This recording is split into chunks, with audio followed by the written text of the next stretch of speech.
I was so upset when I realized that his last rally was in Commerce, Georgia.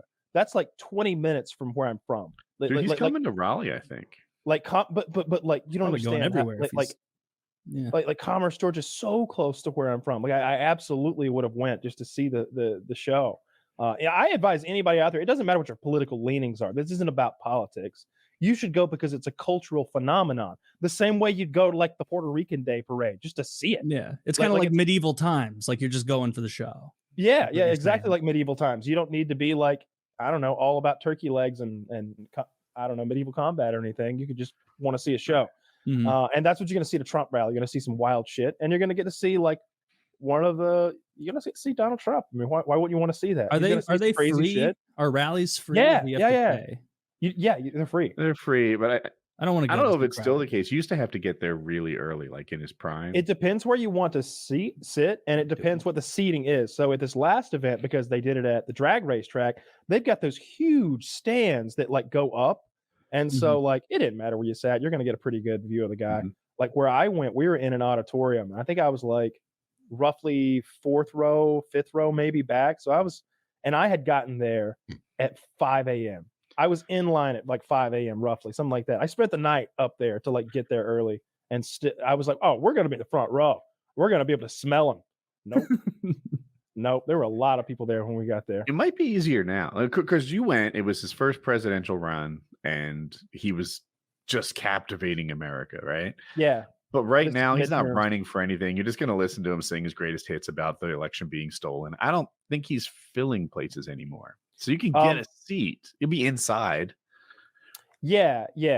Oh, I mean, you just get there like a couple hours early and you're going to be, within 50 feet of the man for sure every time. I'm shocked that it seems like a safety thing. Like that's an outdoor place where he was. Like, oh yeah. I don't want to say anything, but like he's outdoors in Commerce, Georgia. Well, that's probably a pretty safe place for him, right?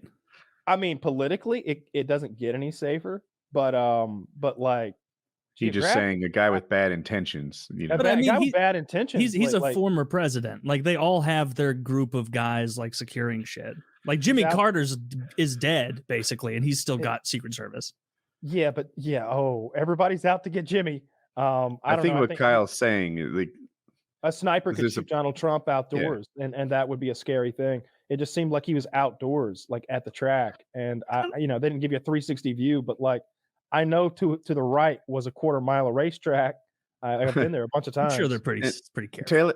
Taylor has a lot of confidence in the Secret Service. I don't know. I'm like, how can you secure outdoors? Yeah, outdoors is a big place. I feel I'm just basing it on the fact that like more presidents haven't been assassinated. Maybe that could be that like very few people want to assassinate presidents. It could be that the Secret Service is stopping more than we know. I have no idea.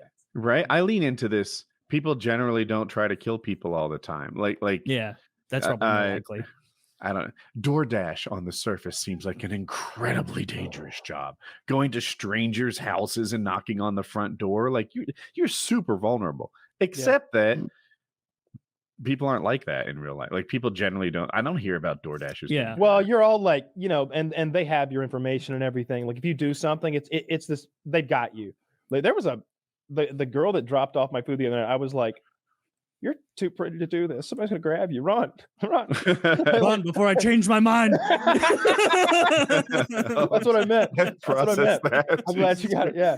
No, it wasn't that, but it was just like, oh, you're really pretty. I was thinking it, not saying it. Obviously, I took my fucking food and said goodnight. But I was thinking like, oh man, she's way too pretty to do this. There's scary people out there.